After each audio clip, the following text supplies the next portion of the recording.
Aristóteles nació en el 384 a.C. en la ciudad de Estagira, actualmente Estauro. Su padre Nicómaco profesaba la medicina y fue médico del rey Amintas III de Macedonia, y su madre Festis también estaba vinculada. En la época del rey Arquelao I de Macedonia, ellos vivían en Pella, pero Aristóteles no pudo permanecer mucho tiempo allí, ya que sus padres murieron cuando él todavía era muy joven. Así que probablemente se trasladó a la ciudad de Atarneo. En el 367 a.C., cuando Aristóteles tenía 17 años, sus padres murieron, así que se hizo cargo de él su tutor, Proxeno de Atarneo, que lo envió a Atenas. Por entonces, un importante centro intelectual del mundo griego. Allí estudió en la Academia de Platón estuvo allí por 20 años.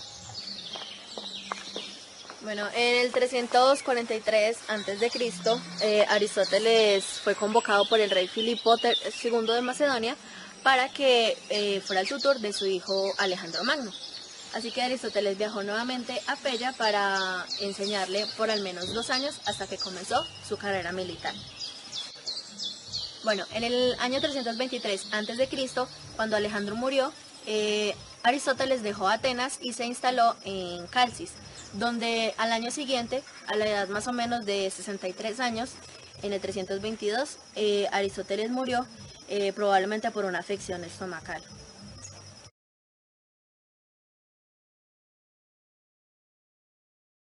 Uno de los principales desarrollos en el pensamiento de Aristóteles fue su pensamiento político. A pesar de que él, al ser extranjero, no tenía derechos políticos en su ciudad, vio una carencia entre los sistemas políticos de la época y desarrolló un pensamiento, una manera en la que él veía la organización de la política. Él consideraba que el ser humano es un ser social por naturaleza. ¿Esto qué quiere decir? Que necesita de otros para poderse desarrollar en tanto civilizaciones y pensamiento, educación, todo lo que necesita el hombre. Debido a esto surgen grupos. En estos grupos tenemos gobernantes. Estos gobernantes en ocasiones buscan el bien para todos o el bien común. Gracias a esto, él planteó la idea de que hay 3 tipos de gobiernos, dividiéndolos entre dos opuestos. El primero, el sistema político gobernado por uno. Entre este sistema político gobernado por uno, en la parte buena tenemos la monarquía. La monarquía es el gobierno de una sola persona por el bien de todos sus integrantes. Como su opuesto tenemos la tiranía. La tiranía es el gobierno de una sola persona, pero para su propio bien, que no piensa en los demás. Luego planteó la idea de que el gobierno de pocos, el gobierno en el que hay unos pocos que gobiernan a todos. Entre estos propuso como término bueno la aristocracia. ¿Qué quiere decir aristocracia? Los mejores en el gobierno. Aristos es mejor y Cracia gobierna. Entonces, estos gobiernan a los demás, pero con buenas intenciones y para conseguir todos los beneficios que necesita el pueblo. Como contrario tenemos la oligarquía. La oligarquía es el gobierno de unos pocos para su propio beneficio, como por ejemplo podríamos decir los ricos que quieren todo para ellos, todo pasando por encima de los demás. Luego llegamos al punto en el que él basa gran parte de su pensamiento que se separa del de Platón. El momento en el que él dice que la democracia es una forma de gobierno viable y que podría implementar.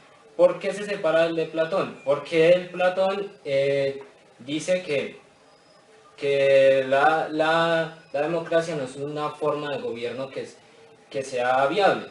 Entre estas la plantea de 2 maneras, una forma buena y una forma mala. En la forma buena, él dice que es una forma de gobierno en la que es basada por una constitución y una serie de leyes que hacen que las personas no se salgan de control ni sus gobernantes. Como contrario tenemos la demagogia, que es cuando el gobierno no tiene sus principios y su organización bien fundamentada, que es cuando ocurre el desorden político. Y gracias a esto planteó esta serie de ideas.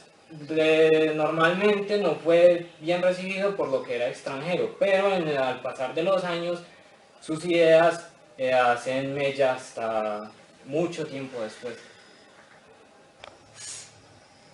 También estudió biología y medicina griega. En sus observaciones, sus estudios más destacados fueron en embriología. Utilizó el embrión del pollo para describir las primeras etapas del desarrollo, el crecimiento del corazón y saber diferenciar entre las venas y las arterias del sistema circulatorio. Aristóteles creía que el hombre era una sustancia indisoluble en materia y forma. La materia del hombre es el cuerpo y su forma el alma. Aristóteles cree que el alma no es inmortal, ya que no es posible la subsistencia de dos formas separadamente de la sustancia. Él distinguía tres tipos de alma en su tratado de ánima: la vegetativa, la sensitiva y la racional. El alma vegetativa es propiamente de las plantas, era la encargada de ejercer las funciones de asimilación y de reproducción. El alma animal era la encargada, es superior a la vegetativa y cumplía las mismas funciones de la anterior, pero esta controlaba el movimiento local, lo que no podían hacer las plantas. Y por último, la racional, que es la propiedad del humano, del hombre, que era la capacitada para poder que nosotros pensemos, racional. Aristóteles también escribió un libro llamado Ética Nicomaco. Se considera uno de los primeros tratados más conservados y completos de la ética y moral occidental. El libro está compuesto por 10 libros que se consideran tomados de sus notas, de sus ponencias magistrales en el liceo. La obra abarca un análisis del carácter y la felicidad. También creó un sistema formalizado de razonamiento. Él estableció los fundamentos de la argumentación y la lógica, dándole énfasis a la buena argumentación. También incluyó la idea de que las virtudes y la lógica tenían que desarrollarse al razonar y pensar. Sí, Aristóteles pensaba que la virtud se alcanzaba con la práctica. Usted no se nace siendo virtuoso, tiene que practicar la virtud para ser virtuoso. Él pensaba que lo contrario de la virtud era el vicio, que era tener por defecto o falta de algo. El padre de Aristóteles estudió la medicina y atendía al rey de Macedonia.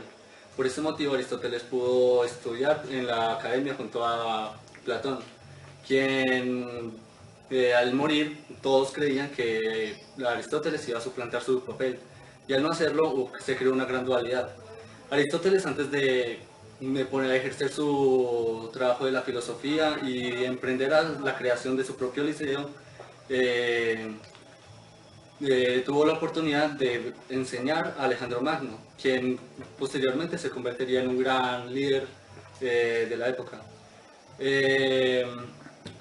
Aristóteles, aparte de filósofo, también se dedicó a otros trabajos, como estudios más bien, como a la astronomía, educación del deporte y también la artesanía. Aristóteles, después de enseñar a Alejandro Magno, también ya creó su famoso liceo. También se puede decir que su metodología de enseñanza era un poco particular, pues dividía en dos grupos a sus estudiantes, a los más dotados y los menos dotados. A los más dotados trabajaba con ellos por la noche y a los menos dotados por el día. Pero lo más peculiar en su metodología era que a ambos grupos salía a caminar al aire libre, a la naturaleza, a hablar, dialogar, a practicar la mayéutica. Todo es que se creaba un ambiente de retroalimentación. En conclusión, Aristóteles fue un filósofo relevante en la vida política, social y artística de Grecia. Su vida fue un gran ejemplo para muchas personas y todas sus aportaciones y trabajos que él hizo sigue muy presente en la filosofía actual. En conclusión, Aristóteles fue uno de los pensadores más prolíficos de todos los tiempos por su gran aporte a la filosofía de las ciencias.